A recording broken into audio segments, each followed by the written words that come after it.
Classmates, napansin niyo na ba to? Kapag may magwawalis, girls muna. At kapag nagpupunas ng bintana, boys naman.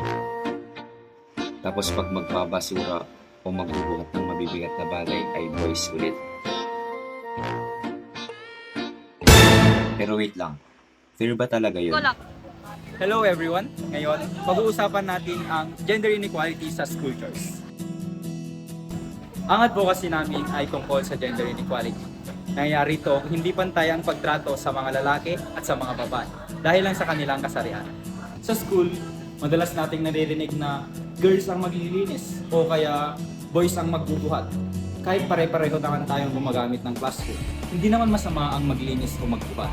Ang masama ay ang ibinibigay ang mga trabaho nito sa kung ano ang kasarian mo. Tulad ng paglilinis, ibinibigay nila ito sa mga babae at sa mga lalaki naman ay ang mga pagbubuhat ng mga mabibigat na bagay. Class! Bago tayo umuwi, girls ang magwawalis, habang ang mga boys naman ay ang magbubuhat ng mga chairs. Ma'am, kahapon po kami nagwalis. Hindi kayo ulit. Aba, may lifetime membership na ata sila sa pagwawalis. Hindi naman ibig sabihin na babae ka, ikaw na agad ang tagalinis. At hindi rin ibig sabihin na lalaki ka, hanggang pagbubuhat ka lang. May mga lalaking marunong magwalis, at may mga babae ding kayang magbuhat ng mga upuan. Kaya bakit hindi hati-hati? Imagine kung ganito. Girls, pakipunasan ang bintana.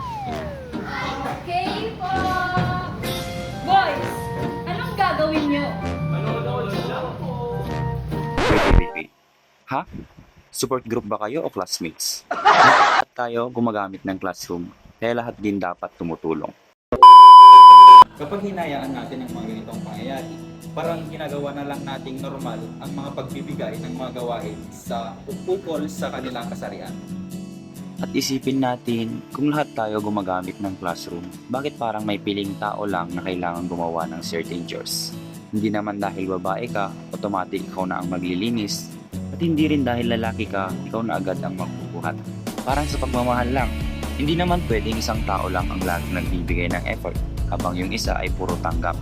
Dapat may pagtutulungan, may respeto, at may ambag ang bawat isa. Ganoon din sa classroom. Kung gusto natin ng pantay na pagtrato sa isa't isa, dapat magsimula tayo sa simpleng bagay tulad ng paghahati ng chores. Dahil ang tunay na teamwork, parang pagmamahal, hindi lang tungkol sa pagtanggap, kundi tungkol din sa pagbibigay at pagtutulungan. Kaya sa susunod na may classroom cleaning, huwag isipin, trabaho ng girls yan, trabaho ng boys yan. Mas maiging isipin na classroom natin ito, kaya responsibility natin ito.